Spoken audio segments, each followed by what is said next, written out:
Assalamualaikum warahmatullahi wabarakatuh. Selamat pagi adik-adik. Bertemu lagi dengan Ibu Ranti. Kali ini kita akan belajar tentang tema 8, subtema 3. Kita akan belajar tentang mata pelajaran IPA dan juga bahasa Indonesia. Untuk mata pelajaran IPA, kita akan belajar tentang hubungan gaya dan juga gerak. Sedangkan mata pelajaran Indonesia, kita akan belajar tentang tokoh dan juga peran atau sifat dari suatu teks cerita fiksi. Simak penjelasannya ya adik-adik.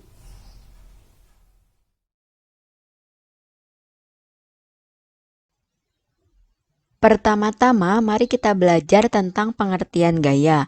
Gaya merupakan tarikan atau dorongan yang mempengaruhi keadaan suatu benda. Selanjutnya, menjelaskan perbedaan gaya dan gerak. Dari tarikan atau dorongan gaya tadi, gaya memiliki hubungan terhadap gerak suatu benda. Yang pertama, gaya dapat membuat benda diam menjadi bergerak. Contohnya, menendang bola ke arah gawang, memindahkan buku ke rak buku, dan mengayuh sepeda.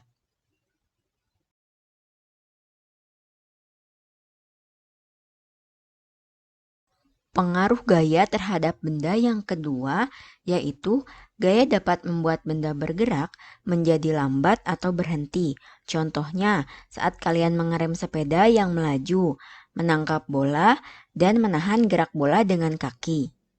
Yang ketiga, gaya dapat mengubah arah gerak benda.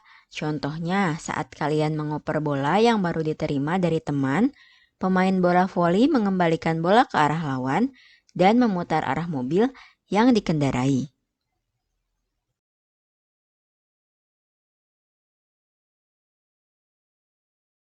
Pengaruh gaya terhadap benda yang terakhir yaitu gaya dapat mengubah bentuk benda.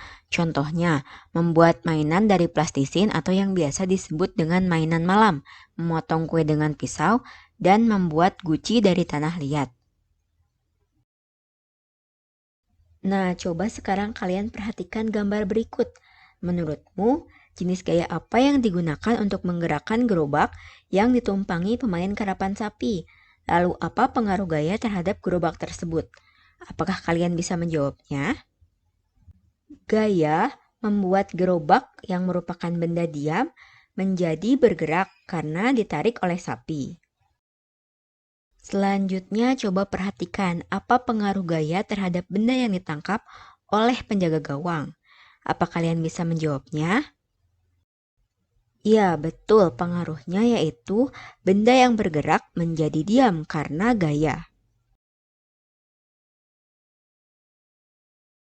Selanjutnya, kita akan belajar materi bahasa Indonesia.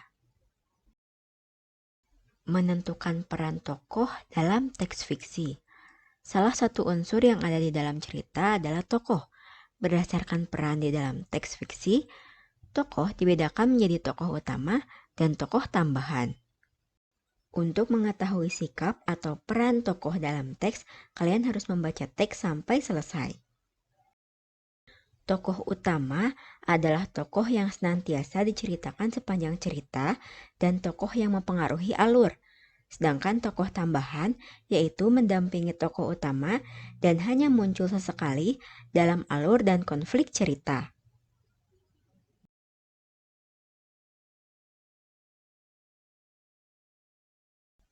Ayo sekarang kalian simak cuplikan cerita berikut.